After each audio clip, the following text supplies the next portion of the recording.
All right, guys, let's take a look at the top 20 players in fantasy basketball over the last 2 weeks. Nobody will be surprised to see number one is James Harden, who's averaging 46 points in those last 7 games, 5.7 triples, 9 rebounds, 6.7 assists, also 2.3 steals and 1.1 blocks, 91% from the line. It's hard to figure out what his actual best category is, and going by standard scores, it's his points at a Z score of 5.4, free throw percentage at 5.2, and then three-pointers at 4.35. And to have any category at over a 4, let alone 3 categories over a 4, and then steals at 2.9, it is an absolutely astonishing feat from Harden. He is that far ahead of the next guy. In fact, his overall value is at 2.5. The next highest guy, number 2, the fun guy, Kawhi Leonard, is at 1.8. That is a huge, huge difference. And Harden, of course, has been ridiculous. But let's talk about the fun guy. I'm a fun guy. Kawhi Leonard, who sits at number 2 on a per-game basis, averaging 31, 7.5, and 4. But the resting, man, it's getting to be a real issue here at the moment. He's missed the last 2 games, and by the time you're listening to this, he could have missed that 3rd game because he will sit out Tuesday due to rest. Now, I'm not going to come here and complain about the Raptors doing this. I'm not going to complain about Kawhi doing it. I'm definitely not going to say, it's because he's got a vagina. I understand why they're doing it. They're playing the long game. They want to be successful in May and June, and I get all that. It's just obviously frustrating for us now that at this point in the season, he's resting more. And why are we resting more consecutive games in a row?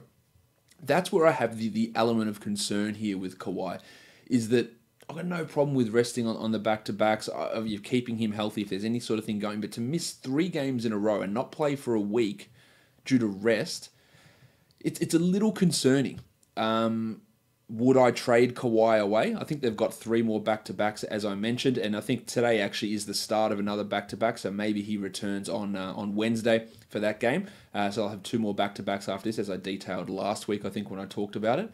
Would I trade him away for any other top 10 player? I'd really consider it, because it's a little bit not fishy, but it's a little bit concerning that we've missed these 3 games. Number 3 is Anthony Davis, who is out for the next 6 games or so with that finger issue. 34 points, 14 rebounds, over 4 assists, 2 blocks, 1.2 steals. Great percentages. We know how good Davis is. We know that him and Harden are going to be the number 1 and 2 guy pretty much for the rest of the season. Not much to talk about with him, but the number 4 guy is a massive, massive surprise. Brad Beal.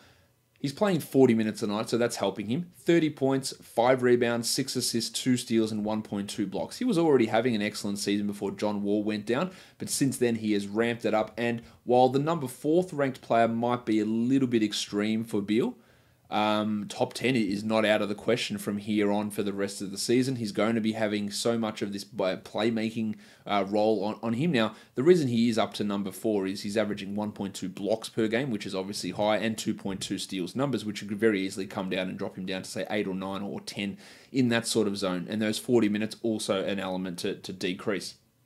But if you do decide that Beal is a sell high, and I can see that as the number 4 guy, he's not a sell high if you get back the number 20 ranked player. He's not a sell high if you get back the number 15 ranked player, because they're all realistic outcomes for Bill and probably the most likely outcomes for him. It's if you can get back a Kevin Durant or Steph Curry. If you can get back one of those guys as a sell high, then that's the sort of move that you make. Speaking of Steph Curry, he is the number 5 ranked player. 29 points with 6 triples. 6 triples, nonsense numbers. 7 assists, 48, and hasn't missed a free throw on his last 28 attempts over these last 2 weeks. So obviously great numbers from Steph, putting up the big numbers here after returning from that groin injury, back shooting the threes at a high percentage. He has been fantastic, and he continues to be fantastic. There's a few surprises in the top 10 this week. Number 6 is Kyrie Irving. Half of that, well, not half, some of that is on the back of the 8 steals that he got on Martin Luther King Day, but he's also been an excellent player this year, the number 10th ranked overall guy for the year, averaging 26, 4, and 8 with 2 steals in these last 7 games. And the field goal percentage, man, 57% from the field is huge. There is an element of regression coming there, but he's shooting 50% from the field, and that's one of the appeals that Kyrie has as a fantasy player. Huge field goal percentage as a point guard. Now, he's added assists and steals to his game this year, which takes him from being a second-round guy into a first-round guy. Number 7 is Kevin Durant, averaging 25, 7, and 5, 2.7 triples. Out of all of those, or not out of all those guys, out of talking Harden, Beal, Irving, are those guys ahead of Durant. They've all got things which seem unsustainable. Durant's line, 25, 7, and 5 with 1 steal, 1.7 blocks, and 2.73. Just go, oh yeah, that's just average Kevin Durant. And it is. That's exactly what he does and will likely just continue to do with DeMarcus Cousins back now. Maybe his scoring doesn't spike at all, but this is just who he is. Number 8 is Joel Embiid, and I'd venture to say this is who he is. 28 and 11, 1.5 threes, almost 4 assists, 2.5 blocks, 54 and 78%. I feel like Embiid is locked in as a top 10, maybe top 5 sort of player for the next 5 to 10 years. Number 9 is a bit of a surprise. Well, not really if you saw his game yesterday. Klay Thompson comes in there averaging 28 points over the last 7, 5 triples, 1.4 steals. But the value in Klay Thompson, outside of the 5 triples, is the fact that he's shooting 57% from the field. He's shooting 86% from the line, but he doesn't get there at all. Now, I was pretty down on Klay Thompson earlier in the season, not because of his shooting percentages. I thought they would rebound, and they've rebounded by going completely hardcore in the other direction, which is always going to happen to help balance things out. But what has happened with him that is really helping his fantasy value are his steal numbers, because he was a guy that was hovering and consistently under 1 steal per game. This year and over these last 2 weeks, he's at 1.4, and for the season, he's at 1.2 steals. And 1.2 to 0.8 doesn't seem like a big difference, but it's a 50% increase. And that makes a difference between a guy being ranked 30th or a guy being ranked 60th.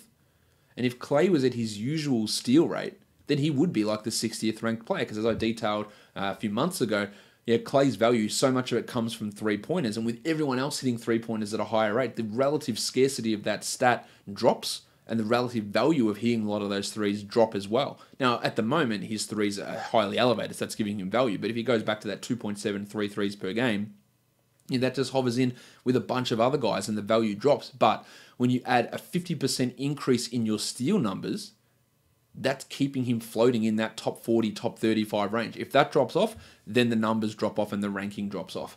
Number 10 is Karl Anthony Towns, 24 and 11. He's averaging a triple one at the moment, or over these last 6 games, 1.7 threes, 1.3 steals, and 1.5 blocks, 47 and 92. The field goal percentage needs to come back up, and that'll push him into that top 6 sort of discussion. Number 11 is Paulie George of the Oklahoma City Thunder. He's dropped off a little bit, mainly because the field goal percentage is struggling. Just 40% from the field over the last 7 games. The free throws remain excellent on high volumes. The steals are excellent. The threes are great. The 27 points in the 39 minutes are awesome. But that field goal percentage is hurting a bit. And then another surprise guy, number 12 in the NBA, fantasy basketball-wise, D'Angelo Russell of the Brooklyn Nets. 27, 4 and 7. 4.5 triples and shooting 52 and 75%. Now, he's getting to the line exactly 0 times. So that's a real issue there in terms of being able to sustain that. And 52% is not sustainable. If you can get a top 20 player back, Damian Lillard, maybe it's Rudy Gobert, maybe it's Nikola Jokic, and some of these might be stretches. If you can get that back for D'Angelo Russell, I take that in an absolute heartbeat, because, and it's probably unachievable to do that. But this level of, and people love D'Angelo Russell, and fair enough, I understand why people like him, but this level of production, on this level of shooting, without getting to the free throw line, it's not going to stick. It just isn't. So bear that in mind. Number 13 is the Donovan Mitchell. In fact, a weird stat, which isn't that weird. He is the lowest salaried player in the top 20, making just over $3 million in the second year of his rookie contract. Only 2 other guys in the top 20 have a salary of under $10 million, and that is Karl Anthony Towns and D'Angelo Russell, who next season won't be there. Mitchell's thriving playing the point guard role, 31 points, 5.5 assists, and 1.4 steals on 50% shooting, and that's the big difference. And the other thing, that's something I talked about with him ad nauseum in the preseason, I thought his free throw rate was going to skyrocket, and that was going to push him into the top 20. Well, over the last 7 games, he's taking over 7 free throws per game and hitting them at 83%. There's your free throw rate increase, and there's your bump back up to number 13. Yeah, Ricky Rubio is back. He came off the bench last game. He'll likely come back into the starting lineup pretty soon, and that'll put Mitchell off the ball. It's not going to have a massive impact on those assist numbers. 5.6 is not a huge amount. It will drop him down some, no doubt. But it's that field goal percentage which was struggling for so much of the season, and that elevated free throw rate, which really is what's pushing him up to number 13. This gives you an idea if he can keep those numbers high and be a high-ish field goal percentage guy and a high free throw rate guy, what he can be in the future. Blake Griffin's number 14, 30 points, 6 rebounds, 5 assists. He's just doing what he does, and like Kevin Durant, I think this is relatively sustainable as long as he stays healthy. Rudy Gobert, 16 and 18, which is huge. The other underrated part of Gobert is 3.5 assists. That's strong from him. 2.5 blocks, 60%, and he's got his free throws up to 72. Still not a positive, but not as big of a negative and not an auto punt.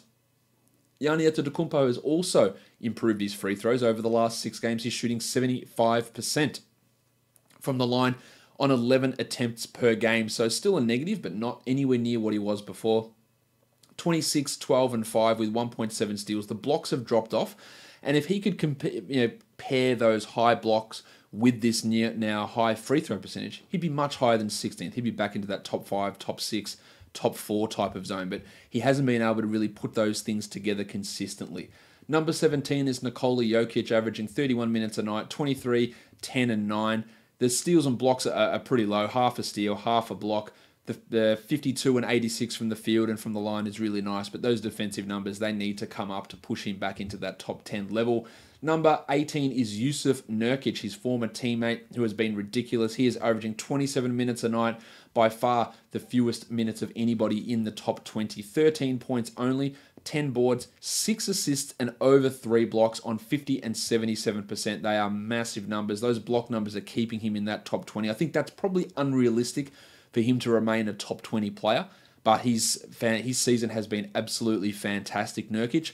And imagine if he could get 31 minutes a night, which the Blazers don't seem keen on doing, but he would be right up there. Really great stuff. LaMarcus Aldridge at number 19, 25 and 9 with 2 blocks on 53 and 87. Very LaMarcus Aldridge-like. He's doing what he needs to do, especially with DeMar DeRozan struggling. He's seen his usage spike. So there is probably an element of regression coming from Aldridge, that if that 31% usage rate does drop down, he may not be able to sustain this level of ranking, while his former teammate Damian Lillard is the 20th ranked guy.